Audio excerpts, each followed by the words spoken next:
All right, so I just wrapped up issue number 3, and there's a lot to talk about. Before I go any further, I wanted to get my thoughts out. To be honest, I'm still on the fence about recommending this game. Let's break it down, the good, the bad, and everything in between. Starting with the combat, it's pretty disappointing. I like the concept behind it, but the execution?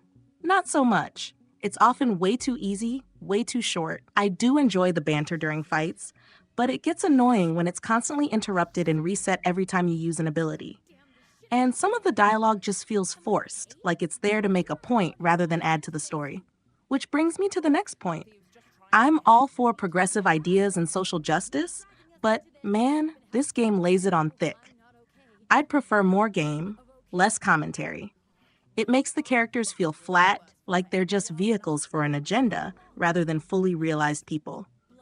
Quantic Dream is usually great at giving depth to even minor characters, but that's not really happening here. Yet.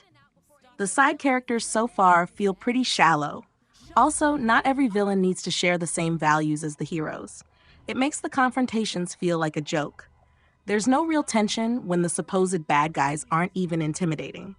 One thing that bothered me, critically speaking, was how the game treats misinformation like it's a supernatural ghost. This approach just trivializes a real-world issue that has serious consequences. Now, there are a lot of different elements at play here, and not all of them are working well. The minigames? I'm not a fan. Let's leave the Molotov throwing to Jason Mendoza, please. The rhythm game is okay, but it's confusing. On the first run-through, there's no clear indication of which notes come when. For visual learners, it would have been better to have everything on one track, like Guitar Hero. And while the songs are in genres I typically love, pop punk, metal, alternative, they didn't really hit for me. But in the lore of the game, it makes sense that they sound a little unpolished, so I'll give them a pass there. On the bright side, the Me-Em feature is super fun, probably one of the best parts of the game. I also appreciate how exploration rewards you with combat upgrades and cool new items. Now, Quantic Dream tried something new with the dialogue system. It's more realistic in terms of timing, but honestly, it can get frustrating. You don't have unlimited time to choose your response. Wait too long, and either new options pop up or the conversation dies. For someone like me, who has social anxiety, this kind of pressure just doesn't feel fun. And not knowing when the hidden timer is ticking? Yeah, that feels pretty unfair. There have been times when I expected more choices, only to have the character get frustrated and end the conversation. Speaking of dialogue, there are 2 other issues I've noticed. First, I hate how if you're walking through an area and characters start talking, the dialogue will just cut off if you trigger another scene. You can check the log later, but you lose the chance to hear it, which kind of kills the immersion. Then there's Pax herself. Sometimes you get to choose her actions, but other times you're forced into situations where it doesn't feel like you have any control. And for a game that's all about hiding your vox, I hate how the game constantly makes you use it.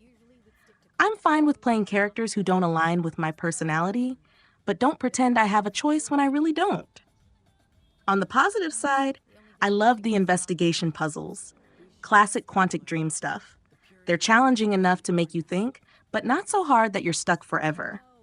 And I also enjoy calling your crew members during investigations. It makes the game feel more like a team effort rather than just one person calling the shots. Speaking of the crew, I adore these characters. They're so lovable. I just want to give them all a big hug and tell them it's going to be okay. So yeah, those are my scattered thoughts so far.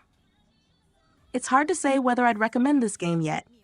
It's experimental, but also unpolished.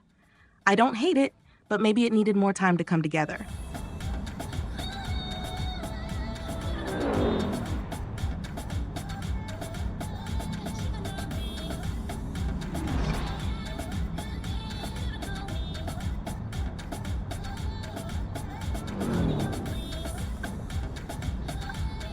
Anything on the Nexus, no?